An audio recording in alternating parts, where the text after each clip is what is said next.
Aeneas at the Gate of Hell, from Virgil's Aeneid, Dryden's translation. Virgil wrote the Aeneid between 29 and 19 BC, spending the last 11 years of his life on the epic poem.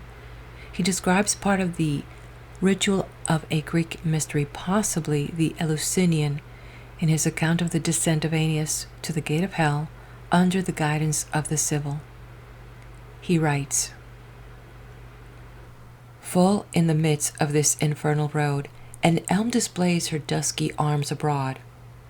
The god of sleep there hides his heavy head, and empty dreams on every leaf are spread. Of various forms, unnumbered spectres more, centaurs and double shapes besiege the door.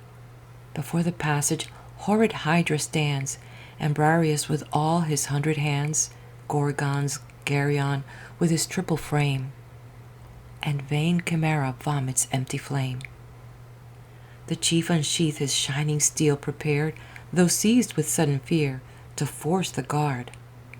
Offering his brandished weapon at their face, had not the Sibyl stopped his eager pace, and told him what those empty phantoms were, forms without bodies, and impassive air." The Eleusinian Mysteries were annual secret religious rituals in ancient Greece that honored the goddess Demeter and Persephone, centered on the myth of the abduction of Persephone to the underworld and her subsequent return. The mysteries promised initiates a blessed afterlife and focused on themes of death, rebirth, and the cycle of the seasons. Virgil was certainly familiar with the mystery cults and their associated beliefs, as he mentions it in his Aeneid. Some say the mysteries were an induced near-death experience, some lasting as long as 3 days, where initiates would be kept in between both the world of the living and the dead. In this altered state, those who would survive would live to tell of what they saw on the other side. The elm tree's mythical and spiritual meaning includes protection and link to the underworld and the afterlife, very strategically used, as well as the mention of the god of sleep, not the god of death, confirming the use of hypnosis, a practice traced back over 4,000 years to ancient Egypt, who used healing sanctuaries which they called sleep or dream temples.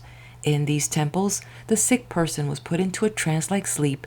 Priests and priestesses, such as the Greek Sibyl, then interpreted the person's dream to gain knowledge about the illnesses and to find a cure. Aeneas at the Gate of Hell was an excerpt from The Secret Teachings of All Ages by Manly P. Hall, Dryden's translation. Visit my playlist for more. Like, share, and subscribe.